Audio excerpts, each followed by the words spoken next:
In Dungeon Defenders, the main goal is to defend the Eternia Crystals. While you can set up defenses during the build or combat phase, the build phase is your chance to analyze the map's layout and plan your defenses without facing an onslaught of enemies. From the minimap, you can examine a map's layout, what enemies are coming from each location, treasure chest locations, where players are, and the health and the placement of all of your defenses. We actually joke around the office that during the combat phase, our minimap alone looks like many other tower defense games. This information is very important in setting up your defenses.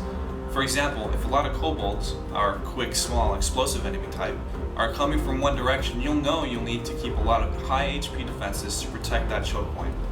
If you see other enemies, like the mage, an enemy unit which heals other enemies and summons minions of its own, you'll know to keep it in mind for the combat phase so you can pick them off before they get too close to your defenses.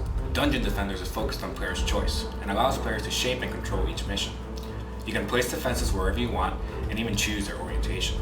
The combination of towers you choose to place is also very important. Do you want to place a low HP magic blockade that will strip enemies of their resistances and a fireball tower behind it? Or a high HP squire blockade and make sure to take out the fire resistant enemies on your own during combat? There are so many different ways to defend each map. We're constantly surprised with the creative setups that our testers themselves have used to complete each mission.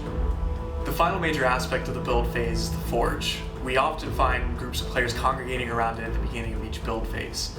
Here you can sort the equipment you've found, upgrade your items and pets, sell to the shop, and trade with other players.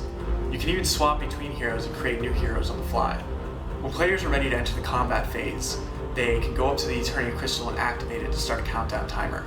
Once all of the players have readied up, it'll flip over to the combat phase.